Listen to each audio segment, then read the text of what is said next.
Existem fotos bonitas, existem fotos que chamam a atenção e existem fotos que marcaram a história. As 100 fotografias mais influentes. E no episódio de hoje vamos falar sobre o primeiro livro de fotografias ilustrado no mundo. Na aula passada vimos a descoberta da fotografia quando a pessoa consegue fixar a imagem por sobre o papel, que é o caso de Nicéphore Niepce, bem como Louis Daguerre. E no vídeo de hoje vamos ver a imagem multiplicável a partir de um negativo, que vem de um processo bastante inteligente chamado o calótipo. O calótipo foi desenvolvido em 1844 por William Henry Fox Talbot. E esse cara é mais do que responsável por inverter a própria lógica da imagem. Era na Inglaterra de 1830 a 1840, que conhecemos como Inglaterra vitoriana. Então era um período de extrema religiosidade, extremo puritanismo entre as pessoas, revolução industrial, as pessoas morando em cidades, soltando as descargas às 3 horas da manhã, revoluções científicas, paradigmas da ciência, e Talbot, sendo um cientista, um matemático, um inventor, queria precisão, queria automatizar o olhar e facilitar o processo. E é por isso que a fotografia nasce no intermeio, na ligação ciência, desejo e exatidão. A grande invenção de Talbot não era só um método. Talbot foi o responsável por poder inventar o que nós conhecemos hoje por negativo. Invertendo a imagem negativa, nós conseguimos a imagem positiva no papel.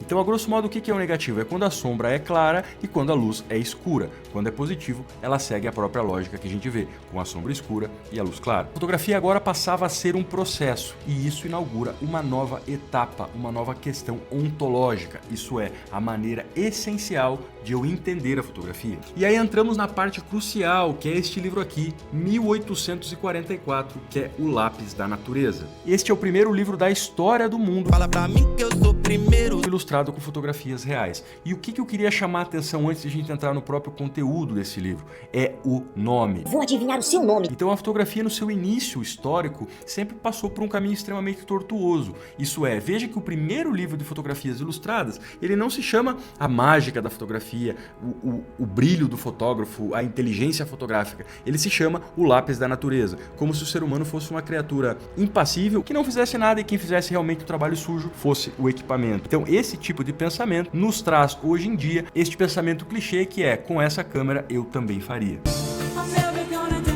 Além de que cada negativo poderia ser copiado e positivado manualmente, Talbot traz uma ideia de que qualquer objeto poderia ser fotografado. Vejamos essa descrição. A partir da amostra aqui dada, é suficientemente manifesto que todo o gabinete de um virtuoso colecionador de porcelanas antigas pode ser representado no papel em menor tempo do que seria necessário para fazer um inventário escrito. Quanto mais estranhas e fantásticas as formas dos antigos bullies, maior a vantagem de ter suas fotos em vez de suas descrições. Isso é muito lindo, isso é muito novo, era um pensamento até certo ponto ingênuo. Quanto mais o tempo passa, mais você percebe o quão ingênuo você é. Para essas pessoas que estavam realmente entendendo e conhecendo o processo naquele então. Era muito mais fácil fotografar do que fazer uma descrição escrita, narrando o que você estava vendo. Isso é revolucionário. E agora entramos aqui na fotografia do parrar, que é o palheiro, em inglês the haystack.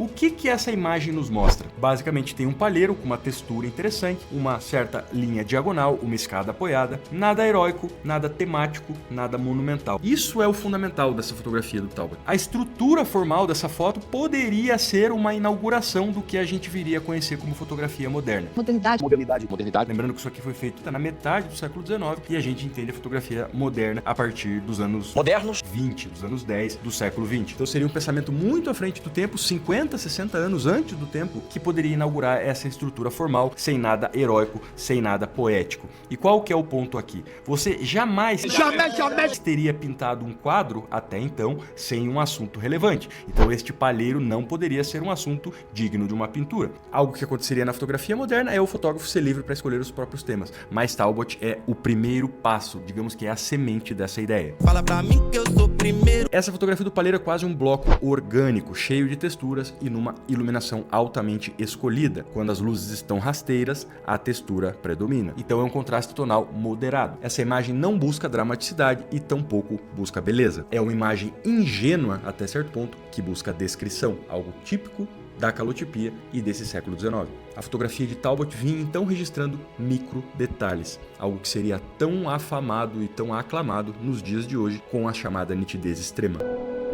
World, não há pessoas, mas há uma presença humana indireta que acaba sendo aquela escada ali denunciando que alguém habita esse lugar. Sugere a atividade humana. É como se ele falasse, olha aqui, ó, eu consigo registrar isso e você consegue entender perfeitamente o que eu tô te mostrando. A banalidade de um palheiro torna-se digna de um registro. Da pintura para fotografia, agora não é mais preciso ter nada grandioso. Nos dias de hoje a gente multiplica imagens infinitamente graças a Talbot. A lógica é a mesma, negativo, matriz, reprodução. A ideia de reprodutibilidade nasce aqui. Walter Benjamin, esse grande teórico da fotografia, a reprodutibilidade técnica das imagens, por Wilhelm Flusser, que morre no Brasil, nesse livro aqui que ele fala das imagens técnicas, e também tão recordada por Andy Warhol, quando ele fala que todas as fotos agora poderiam ser multiplicadas sem fim e todas as pessoas teriam 15 minutos de fama. E a conclusão dessas duas primeiras aulas a nível de importância histórica e fundação, tanto da fotografia quanto do negativo, é de que Nipsey fixa, Daguerre aprimora e Talbot multiplica. Quando você multiplica, você cria cultura visual. Fotografias agem como metástase, elas se duplicam, se triplicam, se quadriplicam a partir do momento que você já viu algo assim. A fotografia com Talbot deixa então de ser um experimento químico e vira linguagem social, inspirando muitas pessoas e dando oportunidade de mais pessoas conhecerem uma imagem exatamente da forma como você fez. Eu sou o professor Guilherme Bressan, mestre em fotografia contemporânea, fotógrafo e professor de fotografia, Lightroom, Photoshop, História da Arte há mais de 10 anos e sempre extremamente feliz aqui de compartilhar conhecimento, questões históricas, questões sociais que são bastante importantes na sua caminhada, no seu aprendizado como fotógrafo.